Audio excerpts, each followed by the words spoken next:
आज जो हमारा टॉपिक है वो बीएसटीसी के लिए है। बीएसटीसी के अंदर आपका एक टॉपिक लगता है राजस्थान का सामान्य ज्ञान।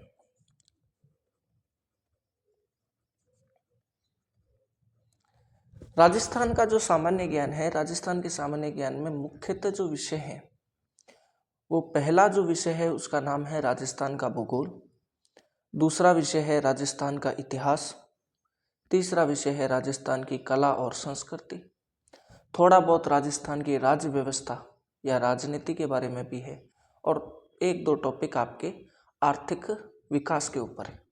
आर्थिक विकास के जो टॉपिक है वो कुछ टॉपिक भूगोल में पढ़े जाते हैं, लेकिन क्योंकि आपके अलग दे रखा है तो आप अलग पढ़ लीजिए। इसमें जो मुख्यतः जो सब्जेक्ट है वो है राजस्थान का भूगोल,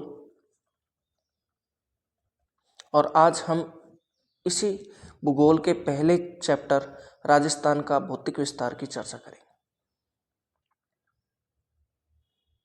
सबसे मुख्यतः, मैं बार बार कह रहा हूँ, मुख्यतः जो राजस्थान का भूगोल है उसी में से हर एग्जाम में सबसे ज़्यादा प्रश्न उठते हैं। अगर बात की जाए सामान्य ज्ञान की, किसी भी एग्जाम को उठा लीजिए, लगभग आपके 35 से 40% जो पोर्शन होता है वो राजस्थान के भूगोल का होता है। इतिहास और कला संस्कृति के पोर्शन को हमेशा कम रखा जाता है। राजस्थान की भौतिक विस्तार की अगर हम बात करें तो राजस्थान के भौतिक विस्तार में राजस्थान की भौगोलिक दशाओं के बारे में जानकारी ली जाती है कि राजस्थान दिखता कैसी है, राजस्थान के किन इलाकों में कौन सी मृदा पाई जाती है, कौन सी सिंचाई पाई जाती है, क्या है वहाँ पे, पहाड़ है, नदी है, क्या है। तो ये जो सारा भौतिक पर्यावरण है इसके बारे में जो चर्चा की जाएगी वो राजस्थान के भौतिक विस्तार में चर्चा की जाएगी। अब जैसे आप राजस्थान की बात करें तो जब आप पश्चिम की तरफ जाते हैं, जहाँ आपके ज़िले बीकानेर, चूरू, जैसलमेर, बाड़मेर ज़िले आते हैं, जोधपुर भी है, तो यहाँ आप देखोगे कि रेत के रेगिस्तान पाए जाएंगे। वहीं आप अगर अजमेर की साइड में, राजसमंद की साइड में, उदयपुर की साइड में जाएंगे तो वहाँ पे आपको पहाड़ियाँ मिलेंगी, छोटी छोटी झीलें मिलेंगी, एकदम भौगोलिक स्थिति अलग है। यहीं आप अगर जयपुर की साइड में, अलवर, भरतपुर, धौलपुर की साइड में जाएंगे, जो उत्तर प्रदेश और हरियाणा बॉर्डर से टच होता हुआ इलाका है, तो वहाँ की जो ज़मीनें हैं वो एकदम समतल है। कारण क्योंकि वहाँ पर नदियाँ ज़्यादा बहती हैं, और नदियाँ जब बहती हैं तो वो साथ में अपने साथ में मिट्टी लाती है, जिसके कारण वो जो इलाका है वो पूरा का पूरा समतल है। और अगर आप कोटा की साइड में, हाड़ौती की साइड में जाएंगे तो यहाँ पर आपको पठारी भाग मिलेगा। पठारी और पहाड़ी भाग दोनों अलग अलग होते हैं, ज़्यादा डिफरेंस नहीं होता है, होता पत्थर है। पहाड़ में जो पत्थर होता है वो ऊंचा चला जाता है और पठार में वो समतल चला जाता है। जैसे अगर हम बीकानेर में, क्योंकि मैं रहता हूँ, तो बीकानेर की अगर मैं बात करूँ तो अगर हम गड्ढा खोदेंगे तो मिट्टी निकलेगी। जयपुर में भी जाएंगे तो भी वहाँ भी मिट्टी निकलेगी, लेकिन कोटा में पत्थर ही पत्थर है, तो उसे कहते हैं पठार। मैं थोड़ा सा आपको मैप में बता देता हूँ। एक आपको राजस्थान का मैप पूरी तरह से याद होना चाहिए।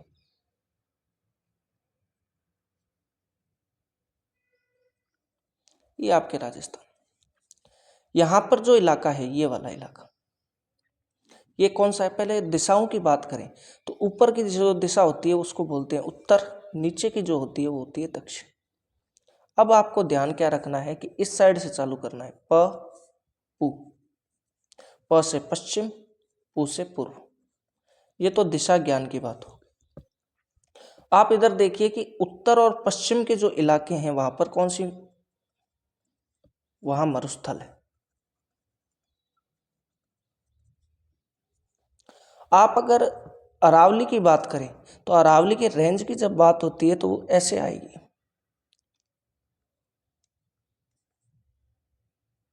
यहाँ बीच में एकदम संकीर्ण हो जाएगी और अलवर के साइड में जाके ये थोड़ी सी चौड़ी हो जाती है। ये जो रेंज है, हाँ, रेंज का मतलब ये है कि पहाड़ियाँ लगातार हैं, कि अगर आप उदयपुर से ऊपर की तरफ जाएंगे राजसमंद की ओर, तो लगातार पहाड़ियाँ ही चलती जाएंगी, तो वो पूरी एक श्रृंखला बन जाती है पहाड़ियों की, उसे कहा जाता है श्रृंखला।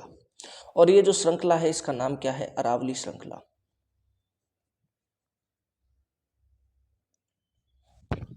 आप अगर ये जयपुर का इलाका, अलवर का इलाका, करौली, धौलपुर, सवाई माधोपुर, दौसा, कोटपुतली, बहरोड वगैरह का जो इलाका है, इस इलाके में जाएंगे तो यहाँ समतल भूमि, समतल को मैदान कहा जाता है, मैदानी भाग है। ये देखो यहाँ पर जिले पड़ते हैं कोटा, बूंदी, बारा, झालावाड़। ये जो 4 इलाके हैं यहाँ पठारी भाग है। तो अगर मैं मुख्यतः बात करूं राजस्थान को कितने भौतिक विस्तारों में बांटा गया है, तो वो है 4। एक उत्तर पश्चिम की तरफ मरुस्थल, उत्तर पश्चिमी मरुस्थल, एक अरावली रेंज, एक आपके समतल पूर्वी मैदानी भाग, पूर्व की दिशा में है तो पूर्वी मैदानी भाग, और एक है दक्षिण पठारी भूभाग, जिसे दक्कन का पठार भी कहेंगे, जिसे आप हाड़ौती का पठार भी कहेंगे। हाड़ौती क्योंकि इस जगह पर हाड़ा चौहान वंशों का शासन रहा और वो बाद में जाके वो भूभाग हाड़ौती हो गया। ये आपके बेसिकली भौतिक विस्तारों में 4 हैं। इन चारों के बारे में हम डिटेल से पढ़ेंगे। थोड़ी सी सिंपल जानकारी भी हमें लेनी पड़ेगी। इसके अलावा सिंपल जानकारी ये है कि जब पृथ्वी बनी थी तो 2 चीज़ें थी। जैसे ये पृथ्वी है, पृथ्वी के बीच के अंदर जो भूभाग था, जो जमीन थी, मतलब ऐसा नहीं था कि स्टार्टिंग से ही पृथ्वी के अंदर भूभाग थे।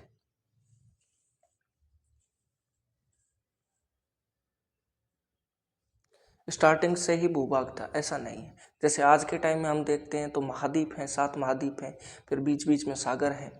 ऐसे पहले नहीं था, पहले ये एकल था, और एकल गोले के रूप में था, जिसे बोला जाता था गोंडवाना लैंड।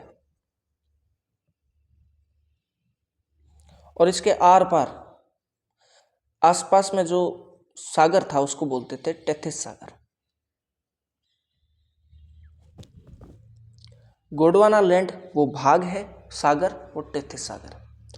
अब बार बार उत्पत्ति की बात की जाती है कि इसकी उत्पत्ति किससे हुई। जैसे उत्तर पश्चिमी मरुस्थल की उत्पत्ति किससे हुई, तो उत्तर पश्चिमी मरुस्थल में आप देखते हैं तो यहाँ की जो मिट्टी है वो रेतीली।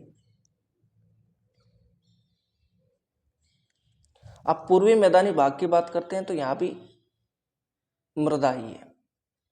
लेकिन अगर मैं अरावली रेंज और दक्षिण पठारी भूभाग की बात करूं तो यहाँ पत्थरों की बात होगी। तो मृदा में अगर मृदा की बात करूंगा तो 2 चीज़ें हैं, 2 क्षेत्र हैं, एक उत्तर पश्चिमी मरुस्थल है और एक पूर्वी मैदानी भाग है। तो जहाँ भी मृदा है वो तो बनी हुई है सागर से, क्योंकि मिट्टी जो लाई जाती है वो सागरों के द्वारा लाई जाती है। सागर के नीचे मिट्टी पाई जाती है, या तो सागरों के द्वारा लाई जाएगी या नदियों के द्वारा लाई जाएगी। पठार जो है वो भूभाग से बनता है। तो गोंडवाना लैंड से कौन सा बना है? अरावली श्रृंखला और दक्षिणी पठारी भूभाग। और टेथिस सागर से क्या बना है? उत्तर पश्चिमी मरुस्थलीय भाग और समतल मैदानी भाग।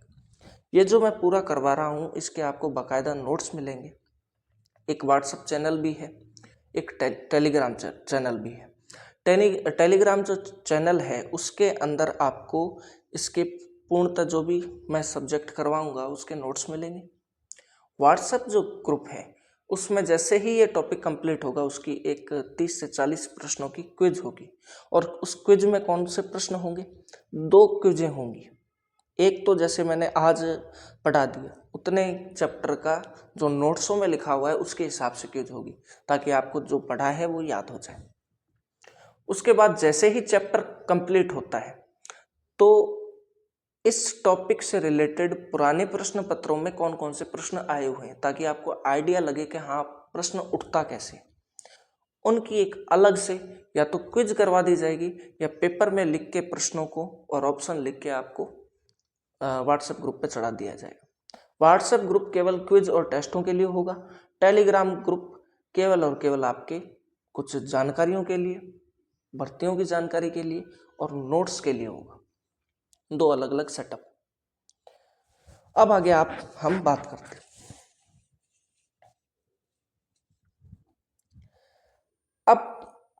एक जानकारी और आपको लेनी पड़ेगी कि भौतिक विस्तारों को एक हेरोल नामक विद्वान था और एक विद्वान थे वीसी मिश्रा। हेरोल ने तो प्री कैम्ब्रियन चट्टानों के हिसाब से बांटा।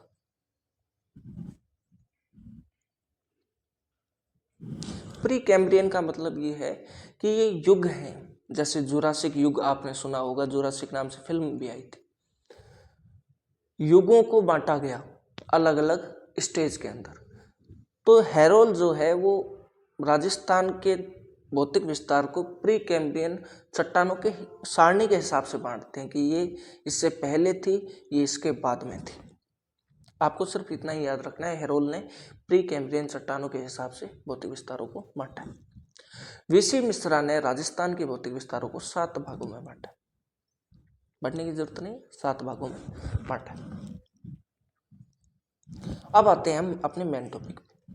मेन टॉपिक क्या है कि हमें एक बेसिक डिटेल याद रखनी पड़ेगी कि उत्तर पश्चिमी मरुस्थलीय क्षेत्र, इसके अलावा अरावली, इसके अलावा दक्षिणी पठारी एंड देन लास्ट क्या है, पूर्वी मैदान।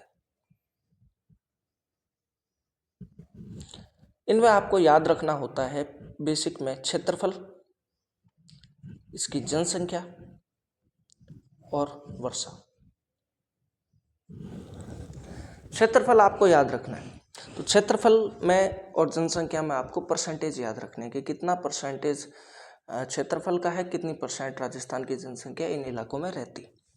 उत्तर पश्चिमी मरुस्थलीय में 61.11% क्षेत्रफल कवर करता है। मतलब सबसे बड़ा जो भूभाग है वो कौन सा है, उत्तर पश्चिमी मरुस्थलीय। 50 से ऊपर हो गया मतलब ये सबसे बड़ा ही होगा। अब इस 61.11 से ही आपको अगला याद करना है। अगर मैं 11 से 100 बनाऊं तो कितना जोड़ना पड़ेगा, 89। और इस एक को हटा दूं तो यहाँ तीनों जगह 1 है, इसमें से 1 को हटा दिया, क्या बचा, 6। तो 6.89 जो है वो है आपके दक्षिणी पठारी भूभाग का। अगर मैं 61 को 70 बनाऊं तो कितना जोड़ना पड़ेगा, 9। अरावली का कितना परसेंट है, 9%। अब जो बच गया वो कितना है कि 61 और 9 70, 11 और 89 100, मतलब 71, और 6 77। पूर्वी मैदानी भाग का परसेंट कितना है, 23%। चारों परसेंट याद हो जाएंगे, इस एक से ये 2 याद हो जाएंगे और ये आपके लास्ट में बची जाएगा। उसके बाद जनसंख्या की अगर मैं बात करूं तो 61.11% एरिया तो बहुत ज़्यादा है, लेकिन जनसंख्या कम रहती है। इसका मतलब ये नहीं है कि जनसंख्या सबसे कम रहती है। जनसंख्या तो पूरे क्षेत्रफल के हिसाब से सबसे ज़्यादा उत्तर पश्चिमी मरुस्थल की ही है। वो परसेंटेज कितनी है, 40% है। लेकिन अगर मैं एरिया वाइज बात करूं, जनसंख्या घनत्व के हिसाब से बात करूं, तो लोग दूर दूर रहते हैं। यहीं से आपको याद रखना है कि 40% तो इसकी है। और आप जनसंख्या में जब भी बात करते हैं तो बात करते हैं कि जयपुर की जनसंख्या सबसे ज़्यादा है, भरतपुर की जनसंख्या 2 नंबर पे आती है। तो उस इलाके की जनसंख्या सबसे ज़्यादा है, मैदानी भाग है इसलिए, तो वहाँ की जनसंख्या है 39%। केवल 1% कम है। ये 2011 की जनगणना के अनुसार है। अगर आज जनगणना की जाएगी, वैसे जनगणना अब चालू हो गई है, तो जब इसका डाटा आएगा तो आप देखेंगे कि ये क्रॉस कर देगी। उसके बाद आपको ये 2% याद रखने, तो ये 9% इसका क्षेत्रफल है अरावली का और 10% जनसंख्या है। बच कितना गया, 40 और 39, 79, 89, 11% बच गया। ये 4 जनसंख्या है। उसके बाद मैं वर्षा रेखा की बात करूं तो वर्षा जो रेखा है वो मापी जाती है सेंटीमीटर में। सबसे कम होती है उत्तर पश्चिमी मरुस्थल में 20 से 50। अरावली रेंज की अगर मैं बात करूं तो ये लगभग 50 से 80 होती है। कहीं कहीं आपने 80 से 100 भी लिखा होगा, लेकिन बेसिक अपने को 50 से 80 माननी। दक्षिणी पठारी भूभाग, यहाँ सर्वाधिक वर्षा होती है, लगभग 120 से ऊपर है। और पूर्वी मैदानी भाग और अरावली की लगभग सेम है, ये 80 से 100। ये 4 वर्षा रेखा है। याद ये रखना है आपको कि उत्तर पश्चिमी मरुस्थल में सबसे कम होती है, सबसे ज़्यादा कहाँ होती है, तो सबसे ज़्यादा दक्षिणी पठारी भाग जो कोटा वाला एरिया है वहाँ होती है। और अरावली और पूर्वी मैदानी में लगभग बराबर होती है, लेकिन अगर दोनों ही ऑप्शन में आ जाए तो आपको पूर्वी मैदान ज़्यादा करना है। पूर्वी मैदान में थोड़ी सी ज़्यादा वर्षा होती। कारण भी बता देता हूँ मैं आपको साथ साथ में। देखिए, ये आपके राजस्थान का इलाका है,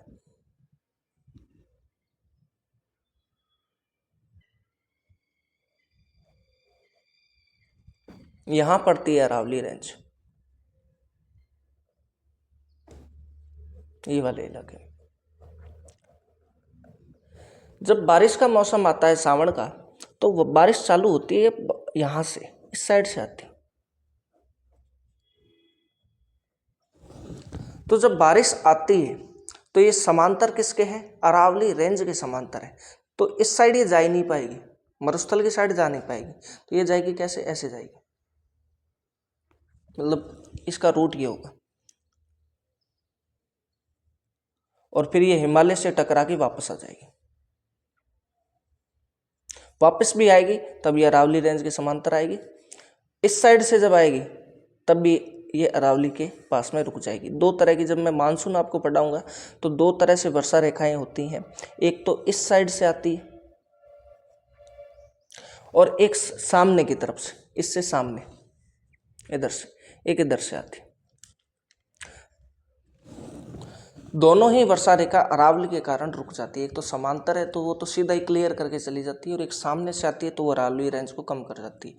इस इलाके में सबसे ज़्यादा बारिश होती है, और इस इलाके में क्योंकि सबसे पहले जो प्रवेश होगा वो यहाँ होगा, ना कि यहाँ, तो यहाँ सबसे ज़्यादा होगी। थोड़ा सा ये बांसवाड़ा के इलाके में भी सबसे ज़्यादा बारिश होगी।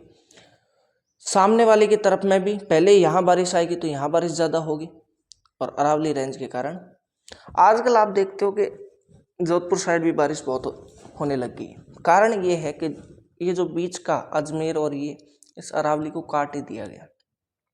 जब अरावली ही नहीं रही तो बारिश तो पहुंच ही जाएगी।